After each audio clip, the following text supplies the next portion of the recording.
Terkadang seorang itu masuk surga gara-gara dosa. Masuk surga bidzambin yusib. Karena dosa dia masuk surga. Dan ada orang yang masuk neraka gara-gara ibadahnya. Taat sama Allah, Masya Allah, tapi akhirnya masuk neraka. Kok bisa? Maka Ibnu Qayyim menjelaskan pernyataan salaf itu. Terkadang sebagian orang berbuat dosa gara-gara dosa yang dia lakukan. Dia mengingat selalu dosanya seakan-akan selalu di depan matanya. Dia berkumpul dengan manusia, dia sendirian, dia berjalan, dia ingat sama dosanya. Dia mau tidur, dia ingat dengan dosanya. Sehingga hal itu membuat dia terus beristighfar, memohon ampun kepada Allah Subhanahu wa ta'ala. Gara-gara dosanya masuk surga. Dia duduk bareng-bareng kita, ngobrol, dia makan, tapi dia kepikiran dengan dosa. Yang itu mendorong dia untuk berbuat kebajikan. Yang dia takut dosanya nggak diampuni sama Allah. Sehingga terus dia berbuat kebajikan karena dorongan dosa yang dia lakukan dahulu. Subhanallah. Dan berapa banyak orang yang tobat jamaah, preman. Dari umur 17 tahun sampai umur 50 tahun. Lalu dia bertobat, subhanallah. Ketika umur 50 tahun dia bertobat, 2 tahun alhamdulillah ngaji, hafal 1 juz amma.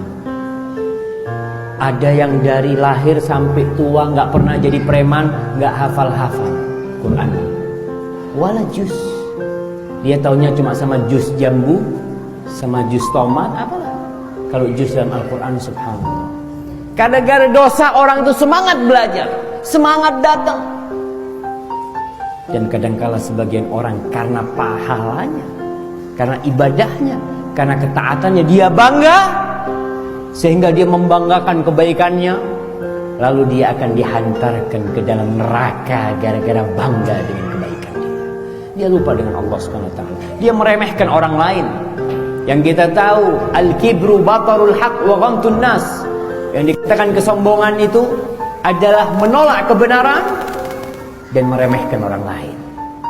Seakan-akan dia nih yang bakal masuk surga. Melihat temannya berbuat dosa, kayaknya gak bakal masuk surga fulan ini. Ajib, emangnya ente punya kuncinya surga? Mengeluarkan fulan, masukkan fulan. Maka hati-hati. Jadi dosa ini, ketika manusia terjebak dalam dosa, terkadang membuat dia dekat kepada Allah. Seperti Nabi Adam alaihissalam, tatkala beliau terjebak memakan buah di surga itu, dia langsung kembali kepada Allah dan berdoa, Rabbana zalamna anfusana wa illam taghfir lana wa tarhamna lanakunanna minal khasirin. Allahu Akbar. Itu doanya Nabi Adam. Ya Allah, kita menzalimi diri kita sendiri. Kalau engkau tidak ngampuni diri kita, kalau engkau tidak mengasihi kita, maka kita akan menjadi orang-orang yang merugi.